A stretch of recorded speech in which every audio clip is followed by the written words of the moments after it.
सेनाओं के जो पहले चीफ ऑफ डिफेंस स्टाफ यानी सीडीएस जो थे बिपिन रावत, अब वो हमारे बीच नहीं रहे। इनका एक शानदार करियर रहा। ये उत्तराखंड से आते थे। इनके पिताजी भी सैनिक जो लेफ्टिनेंट जनरल के पद से रिटायर हुए थे।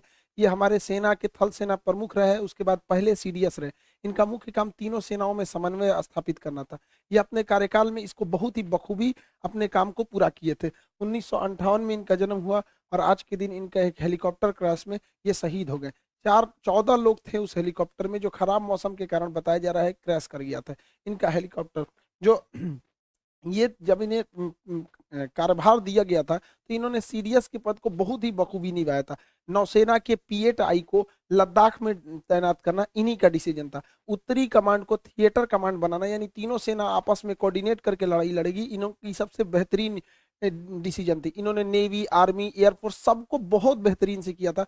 भगवान इनकी आत्मा को शांति दे। देखिए, लेकिन क्या कर सकते हैं, हमारा ये जो विमान दुर्घटना हुआ है, ये हेलीकॉप्टर ये कई बार भी क्रैश कर चुका है।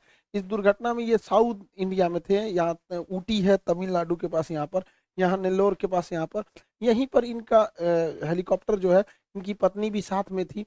दोनों लोग को अफसोस के मतलब बचाया नहीं जा सका। बहुत मतलब दर्दनाक ये हादसा था। पूरी विमान में आग लग गई थी। मतलब शरीर को कई ऐसे जवान थे उनमें जिनके डीएनए टेस्ट करके पता करना पड़ा यहाँ पर। तो ये ऊटी के पास ये विमान दुर्घटना हुआ है यहाँ पे। ये जो हेलीकॉप्टर है एक्चुअली ये वीवीआईपी के लिए लाया गया था। अगस्टा वेस्टलैंड जो हेलीकॉप्टर था, जब वो करप्शन का शिकार हुआ तो मी-17 V5 को एडवांस है, ये मी-17 का एडवांस वर्जन है, MI-17 V5। ये जो V5 है ये एडवांस वर्जन है, लेटेस्ट वर्जन है। इसे हम लोग 2012 के कॉन्ट्रैक्ट में लाए थे। 2018 में ये पूरी तरह से कंप्लीट हो गया था। 2019 में इसकी सर्विसिंग भी भारत में चालू कर दी गई थी। इसमें हमारे नरेंद्र मोदी भी जाते हैं। ये कई जितने भी वीआईपी लोग जाते हैं इसी से जाते हैं। अभी ये कई बार दुर्घटना भी ग्रस्त हो चुका है। 2013 में जब ये नया नया आया ही था, तभी उस समय उत्तराखंड के रेस्क्यू ऑपरेशन में विंग कमांडर शहीद हो गए थे। अभी कुछ दिन पहले ये अरुणाचल प्रदेश में दुर्घटनाग्रस्त हुआ है। 2019 में हमारे ही अपने सैनिकों द्वारा इसके ऊपर स्पाइडर मिसाइल चला दिया गया था, तो इसमें भी ये भी उस समय क्रैश हो गया था। हालांकि दुनिया में 60 देश इसका इस्तेमाल करते हैं, बहुत विश्वसनीय है। इसमें कई सारी लेटेस्ट टेक्नोलॉजी का भी यूज किया गया। इसके आर्मर को बुलेट प्रूफ बनाया गया ताकि गोली, अगर ये लो हाइट पर चलेगा तो गोली वगैरह वगैरह को ये रोक सके। इसमें एडवांस रडार सिस्टम लगाया गया जो किसी भी तरह के आगे की जानकारी देता है। एक्चुअली ये ट्रांसपोर्ट के साथ साथ ये एक अटैक हेलीकॉप्टर के तौर पे भी काम करता है। इसके अंदर का अगर देखेंगे तो इसे सैनिकों को ले जाने के लिए दिया गया है। इसमें 36 सैनिक हथियार के साथ तैनात हो सकते हैं। ये 13,000 किलोग्राम की चीजों को उठा के एक जगह से दूसरे जगह में ले जाने में सक्षम है। ये इसको मेनली मतलब ट्रांसपोर्ट के तौर पे इस्तेमाल किया गया था। ये बहुत विश्वसनीय दुनिया में रहा है। हालांकि कई टेक्नोलॉजी का 100% हम भरोसा नहीं कर सकते। ये 250 किलोमीटर प्रति घंटा की रफ्तार से चल सकता है और इसकी सर्विस सीलिंग बहुत अच्छी है। 6 किलोमीटर ऊंचाई यानी 6000 मीटर ऊंचाई पर ये उड़ सकता है पहाड़ी क्षेत्र में। वहाँ ये डिप्लॉयमेंट के लिए बहुत ही बेहतरीन साबित होगा। इसमें दो इंजन लगाए गए हैं। ट्विन इंजन पे ये काम करता है। नाइट विजन है इसमें, ऑनबोर्ड है ये, इसमें हर चीज की नई एडवांस टेक्नोलॉजी लगाई गई है। फिर भी ये आए दिन दुर्घटनाग्रस्त होता है। हेलीकॉप्टर में कई ऐसे मतलब देशों में भी ऐसी घटनाएं इसकी रिकॉर्ड की गई है। इसमें on board navigation system, radar, advance radar system को लगाया गया है।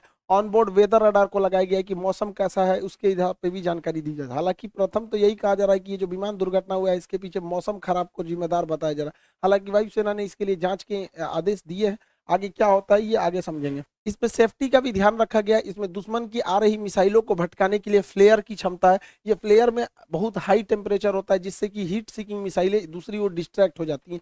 इसमें एडवांस एविएशन सिस्टम को दिया गया है।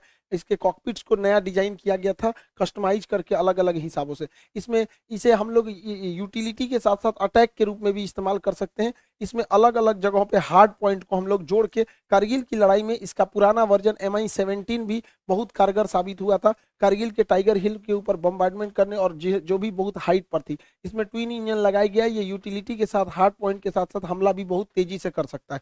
इसमें कई सारे मिसाइलों को लगाया जा सकता है अलग अलग तरह के।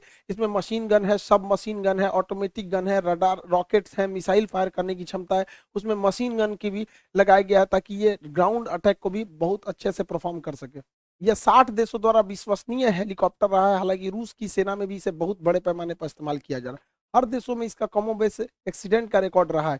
हम टेक्नोलॉजी पर 100% भरोसा नहीं कर सकते। एक्चुअली जब भी आप कोई विदेश से हथियार को लाते हैं तो उसमें परमानेंट आप मेंटेनेंस उतना अच्छा नहीं कर पाते हैं जितना आपके पास खुद का रहता है।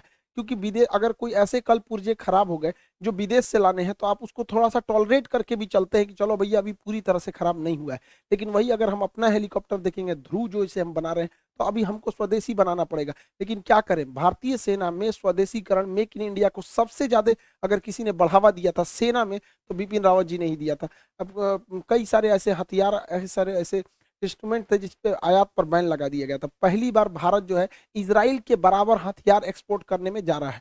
तो ये भारत के लिए एक अच्छी खबर थी। खैर, बिपिन रावत जी जो थे, जब तक उन्होंने भारत रहे, भारत माता की सेवा ही किए रहे।